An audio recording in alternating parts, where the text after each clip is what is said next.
Hey everybody, it's Diana. Welcome back to the channel. I am so excited you're here today. We're going to be talking a little bit today about food allergy symptoms and going keto and kind of my story behind it. So I hope you're ready. Let's go.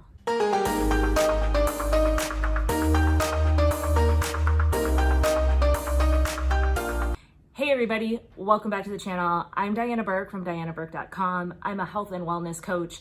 And today we're going to talk a little bit about food allergy symptoms and going keto, why I did it last year, and the massive difference it's made for me in the last 9 months. So let's jump right in. I've got a few topics or tips for you that I want to share. So topic number one.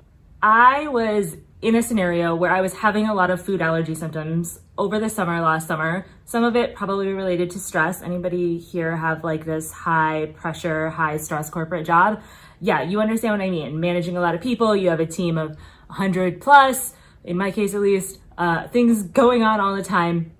And really had spent so much time running and working and doing all the things that I forgot to do the most important thing, which was making sure that I took care of myself. Actually had a friend that referred me to a local functional medicine doctor here in San Diego. And in our first conversation, we knew a couple of things. One was that I was definitely having some allergy symptoms that were not normal, that there's a few standard culprits that a lot of people have issue with, like wheat, eggs, dairy, things like that.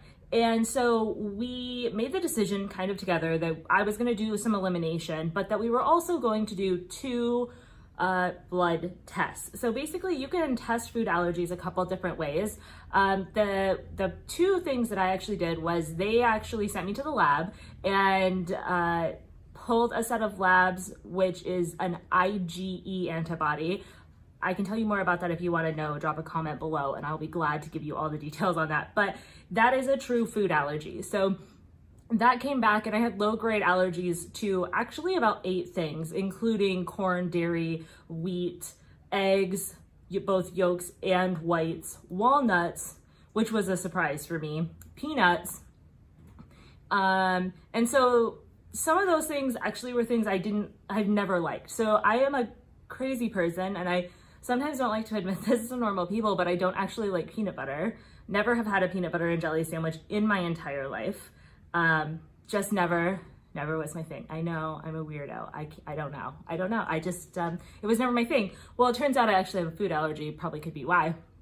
And so I, did that first lab test with them, got my allergy, information back. And then I also ordered a food sensitivity kit from Everlywell that they just shipped to my house. I was able to poke my finger, send back the little finger pricks, and in a couple days they had the food sensitivity test, IgA, information back to me with another list of foods that I wasn't necessarily allergic to, but that I definitely had a sensitivity to. And so with that information, I was really armed and able to make some solid decisions about what to do next. So step number two was actually getting started. And so for me, I've done some elimination diets before. I was paleo for a long time. I was actually low carb or a modified Atkins way back in the day before it was cool, like 2005, 2006, when everyone thought I was crazy. And I've kind of shifted and flowed my diet with my schedule, honestly. I was traveling a lot for quite a number of years as part of my corporate management career. And so sometimes, travel induces a little bit of stress. Stress causes some emotional eating, maybe? Anybody?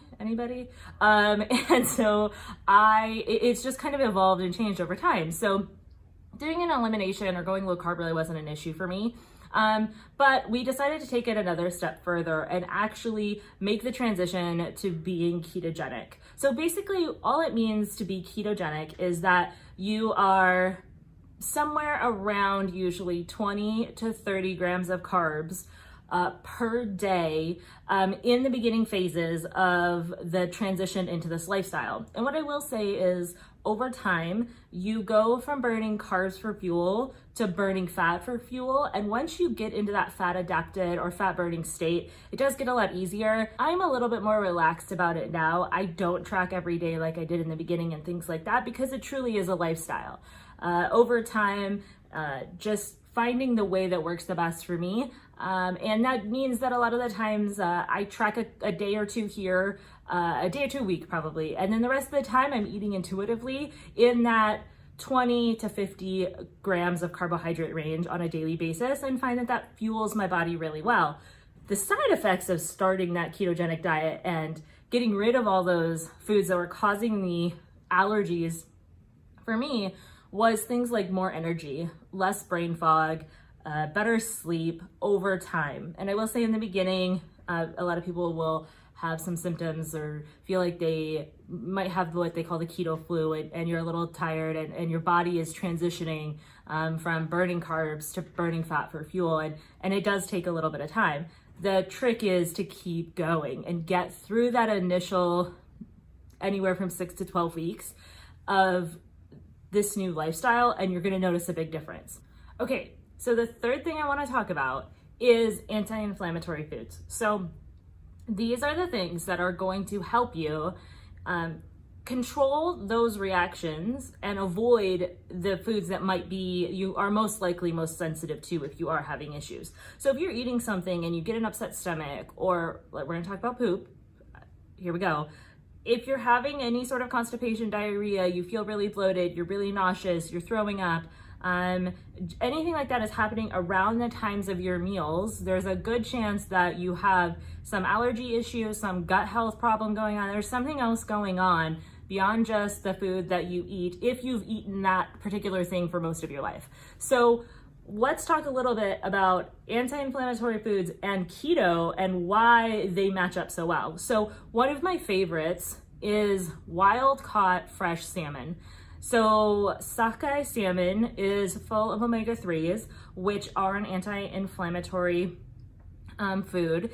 And it's really one, it tastes amazing, but two, it gives you some variety. Keto is not all about the bacon and avocados. There is a very balanced way that you can minimize the number of carbs, allow your body to burn fat as fuel, and not miss out on a chocolate chip cookie. Yes, I just said that. I eat a chocolate chip cookie. It just doesn't have a ton of crap in it. It's made with almond flour instead of white flour. I swap those things out. It's really, really that simple. I still make brownies. Cheesecake brownies, anyone? Cheesecake, anyone? Well, I don't do dairy anymore, so actually I don't do cheesecake. He does cheesecake. No cheesecake for me. But dark chocolate, ginger, broccoli, bok choy, berries. So berries in limited amounts, about a quarter cup a day, but blackberries, blueberries, raspberries, strawberries, all good options. What else? Bone broth is another one of my favorites. It really is kind of soothing. It's great for the gut. Just make sure that it's grass-fed, grass-finished. There's a couple great brands out there, depending on what you want and things like that. You can make it at home if you're that patient. I'll be honest, that's one of those places I cheat. 12 hours in a crock pot or something like that is not my jam. There are amazing recipes out there. If that is your jam though, simply Google bone broth. You'll see all the options. More power to you.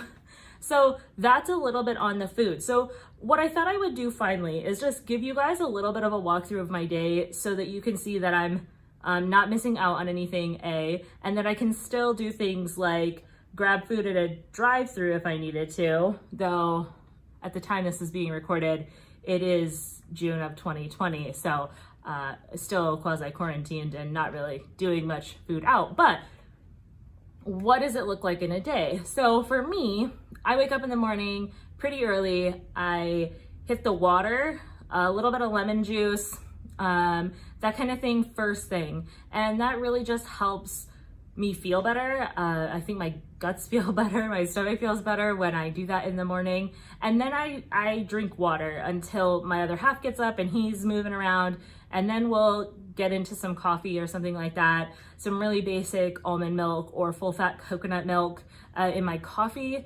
and then go from there. And from there, for me, at this point in the journey, I don't get hangry anymore. There's no, oh my God, when is that next meal coming? I cannot eat until 3 or 4 o'clock in the afternoon and be like, oh, I might need to, have something, and then we'll have dinner at 6 or 7. So it just kind of depends on the day. If I'm out for some reason and I needed to grab something on the go, one of my personal favorite options are Cobb salads with grilled chicken.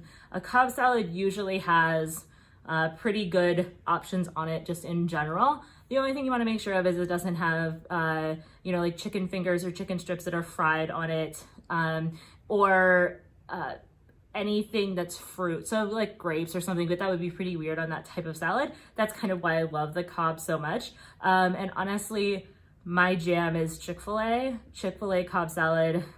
It works when I'm in a hurry or if I need to be out somewhere. And then for dinner, my dinner is super simple. I love to cook, but I like to cook really good food in a really simple way. So it's a steak, chicken, salmon, burgers, something like that. Some sort of protein is gonna make up like 40% of my plate when I look at my plate.